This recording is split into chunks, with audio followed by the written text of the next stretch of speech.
In the unforgiving landscapes of the Australian outback, shadows harbored a malevolent secret, the Maiyalmula. This is not just a tale, it's a descent into the heart of darkness where a neighborhood's fate collided with the truly terrifying ancient spirits from beyond the red dust in 2005. My family moved into a house in the outback of South Australia in 2005.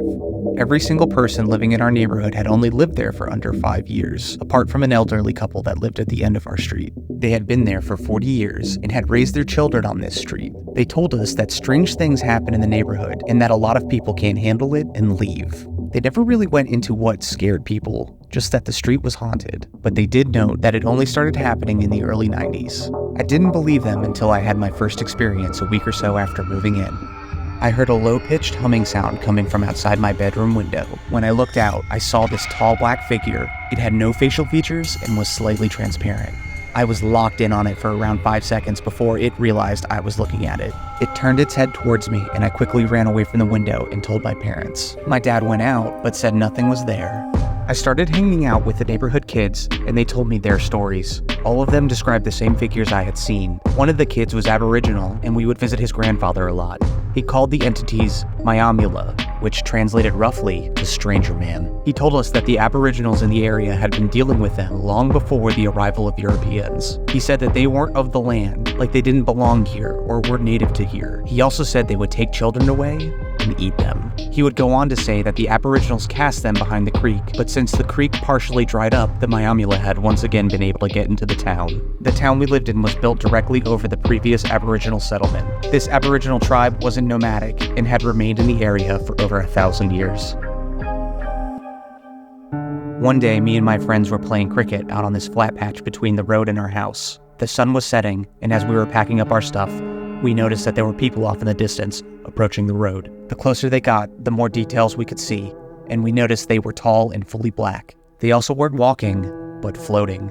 We could also hear a low-pitched humming sound that got louder as they got closer. We bolted back to my house and told my parents, but they once again didn't believe us. I hassled my father enough to drive down on his dirt bike to where we saw them. He finally agreed, but came back only 10 minutes later visibly shaken. He said he saw them, and that I wasn't to go down there anymore. Every time I tried to get details on what happened, he would always change the subject. Another night, about a month or so later, I was coming home from a party with my friends, and as we passed an empty lot, we saw these two figures standing behind this busted fence. We were all high, and were just standing there laughing, thinking we were tripping out, until we realized we were all seeing the exact same thing. One of my mates took a step towards them, but it made a super deep growl. I had never heard anything like it, but we booked it back to my house. Now this is where shit heats up. There used to be this group of kids that would take their dirt bikes beyond the creek and go riding way out in the desert. One day they didn't come home, and everyone assumed they had just gotten lost. Fortunately, about a week later, they were all found alive, but with no food and no water. What scared me was what one of the kids' younger brothers told me. He said his brother and the other kids saw a light out in the desert and felt compelled to follow it. He said he felt like he was in a trance and didn't stop following it for nearly the entire week they were in the outback. No matter how far they kept traveling, they didn't seem to get anywhere close to it. If the farmer who found them hadn't randomly bumped into them, they never would have stopped following the light and eventually would have died.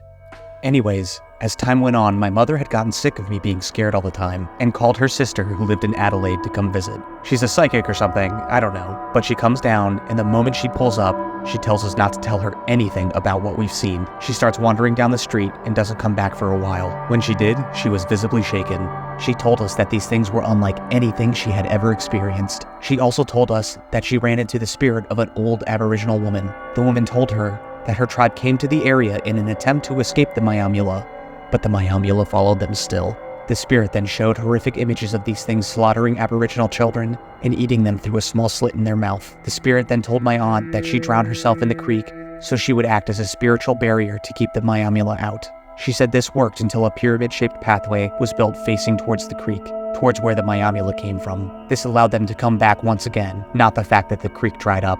The spirit led my aunt down a path to show her something even more terrifying. After eating the small children, they would rebirth these kids to be their minions. My aunt said these beings are completely physical and live out in the desert. She said they were harmless and mainly keep an eye on the people of our town for the Maiyalmula. My aunt was confused and asked, if they are killing children just to make them spies, then what is their motive in the first place? The spirit replied, explaining that the Maiyalmula seemed intent on inflicting pain and suffering on people. She said that they would rape women and men alike, make women miscarriage, cause accidents, and kill the weak. Despite this, they seemed to have a personal vendetta against the Aboriginal woman's tribe and seemed intent on wiping them out. This is why they remained focused on the town.